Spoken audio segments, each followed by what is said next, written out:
Bonjour chers amis, bienvenue dans cette vidéo. Aujourd'hui, ce qu'on va regarder, c'est les meilleurs ajustements pour faire de la photographie avec un drone, donc ceux qui sont les plus pertinents. Évidemment, les drones seront des drones de la série DJI Mini 3 ou Mini 3 Pro, Mini 4 ou Mini 4 Pro. Les meilleurs ajustements, les meilleures techniques pour saisir les meilleures images possibles. Donc, suivez-moi. Alors, on va commencer par mettre le drone en vol. Donc, on y va.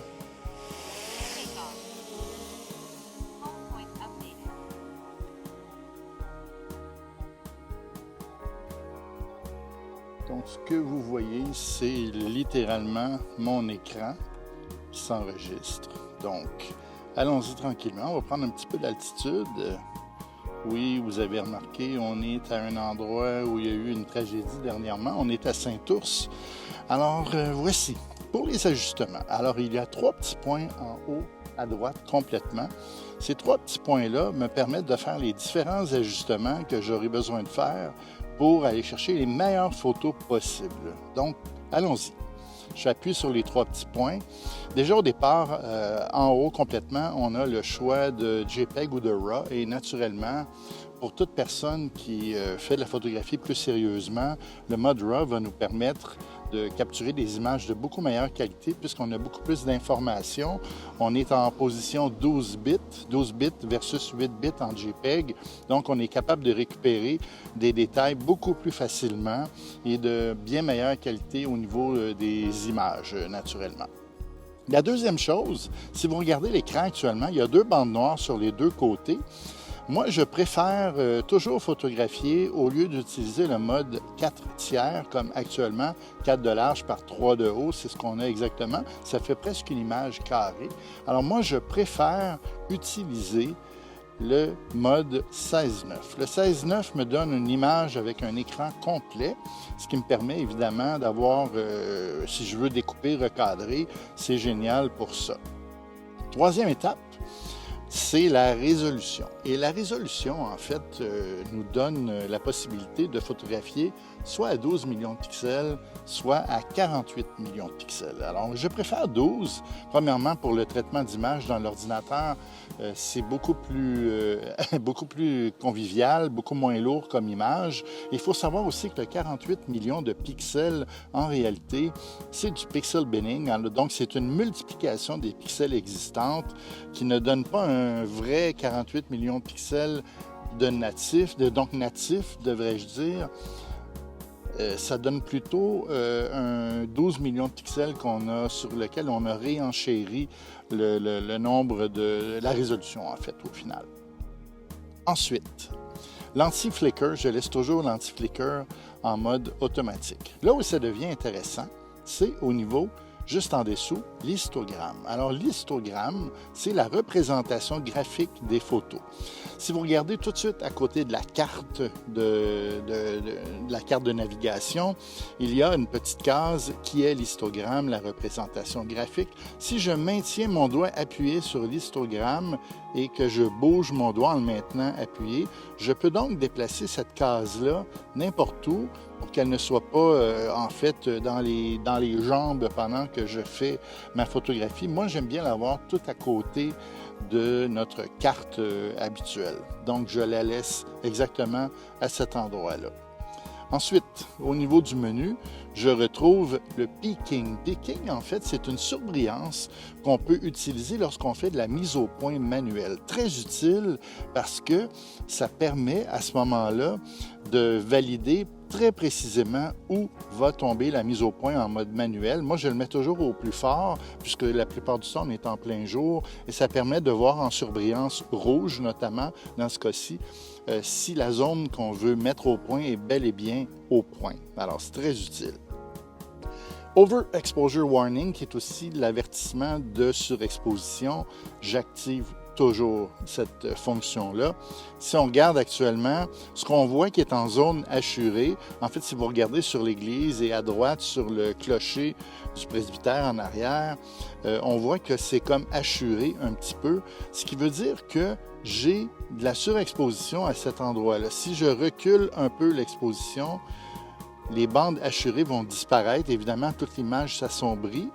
Mais on va voir tantôt comment on peut pallier à ça. Si je pousse l'exposition à une plus haute valeur, bien évidemment, je me retrouve avec des bandes hachurées un peu partout, ce qui est moins pertinent naturellement.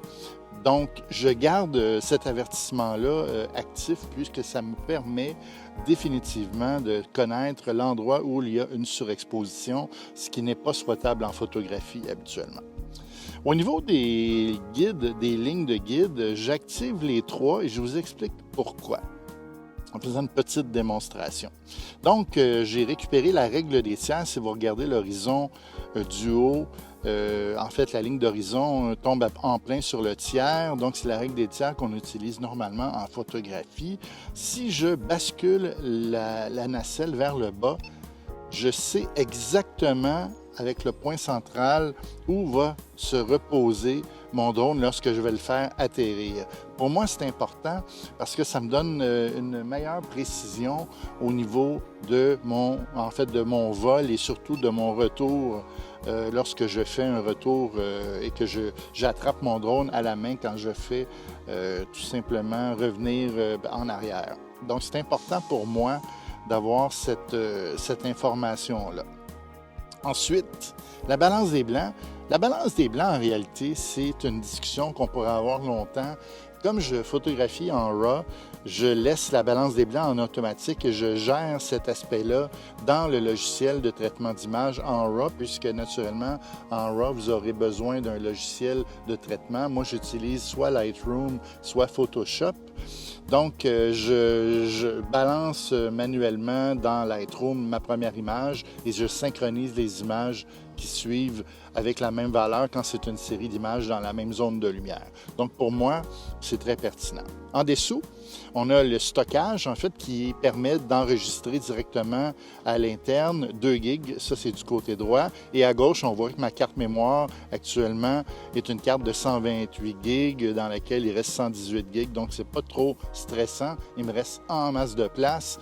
Je prends l'habitude de toujours formater la carte après chaque vol, puisque j'aime bien me défaire des informations qui se retrouvent dans mon vol précédent. Je ne veux pas les revoir finalement au moment où je capture mes nouvelles images. Un petit peu plus bas, on peut changer le nom du dossier ou le nom des fichiers. Je vous avoue que je ne le fais pas parce que déjà DJI gère très bien ces dossiers-là. Ils sont calibrés en fonction de la date et de l'heure, donc on ne peut jamais se retrouver avec un fichier qui se dédouble avec le même nom. C'est impossible avec un drone DJI. Ça fait pas mal le tour des paramètres à l'intérieur de la télécommande. Donc, si on regarde ce que ça donne, je vais monter un peu en altitude.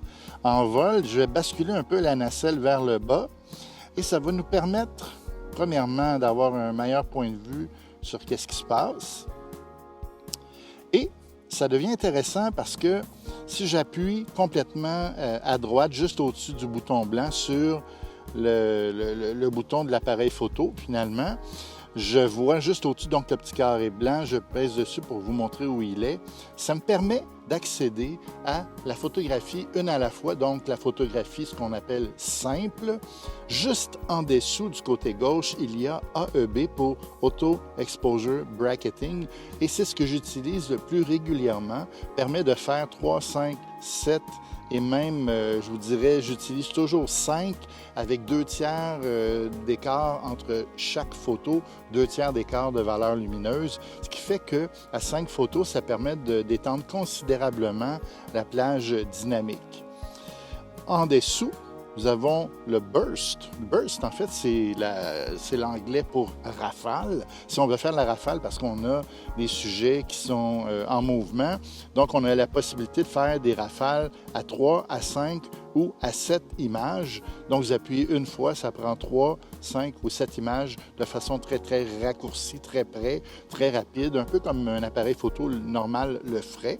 En dessous, en fait, on a un retardateur qui permet de retarder le déclenchement de 2, 3, 5, 7, 10, 15, 20, 60 secondes même. 60 secondes, je trouve ça un peu intense. Habituellement, je laisse à 5 secondes. C'est quand je veux me faire un selfie puis que je veux pas qu'on voit que j'ai la télécommande dans les mains. Alors, ça me permet de faire un petit selfie sans avoir la télécommande en main. Donc, je reviens à ma position favorite qui est AEB, Auto Exposure Bracketing. Pour faire la mise au point, on appuie tout simplement dans l'écran, à l'endroit où on va faire la mise au point. Dans ce cas-ci, je vais prendre l'église. Vous avez remarqué que l'église est assurée, donc il y a trop de lumière. Alors, comment je vais corriger ça?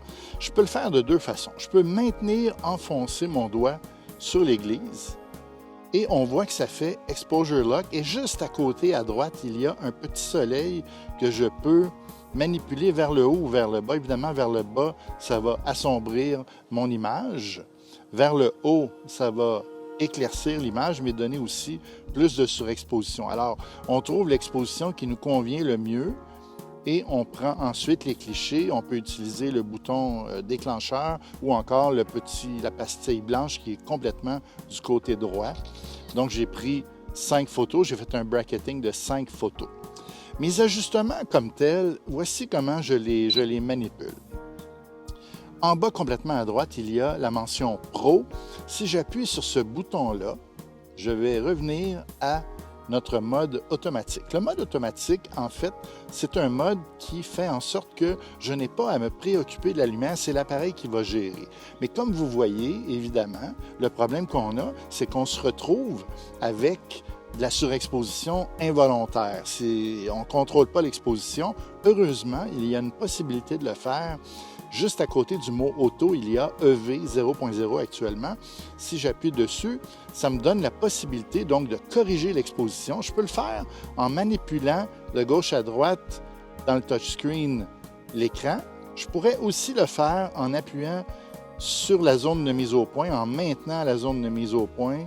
Donc, je vais faire la mise au point ici à côté de l'église. Je maintiens, j'appuie et je suis en quelque sorte capable, en baissant vers le bas et vers le haut, un peu comme je disais tantôt, même en mode automatique. Donc, je peux contrôler l'exposition. Le même mode automatique, lorsque je réappuie dessus, je tombe en mode Pro. Et là, ça devient intéressant parce que le mode Pro me permet de faire des choses comme je le ferais avec un appareil photo traditionnel. C'est-à-dire que, en premier lieu, je laisse toujours l'ISO, je contrôle l'ISO et je contrôle la vitesse. L'ouverture, c'est une ouverture d'1.7 dans ce drone-ci qui est un Mini 4 Pro. En fait, l'ouverture 1.7 est fixe. Je n'ai pas de possibilité de modifier cette valeur-là. Je suis un peu pris avec cette valeur-là. Donc, ce que je peux faire, c'est avoir le choix de changer l'ISO en touchant tout simplement les chiffres ou en glissant de gauche à droite. Vous avez vu que ça monte jusqu'à 6400 ISO. Et en dessous, je laisse la vitesse se sélectionner en mode automatique. Ce qui revient au final, si vous connaissez un peu le triangle d'exposition, au final, ça revient à comme si on utilisait la priorité à l'ouverture et c'est ce que je préfère, même quand je fais de la photographie avec mes appareils photo traditionnels. Ça me laisse quand même la possibilité sur la ligne du bas de faire mes corrections d'exposition. Donc, je peux corriger l'exposition pour minimiser la surexposition. Ensuite, je peux replacer ma nacelle, prendre une série de photos. Voilà, 5 photos. Comme vous savez, je suis un fan de la photographie en mode Auto Exposure Bracketing ou ce qu'on appelle du bracketing pour faire du HDR qui étend considérablement la plage dynamique.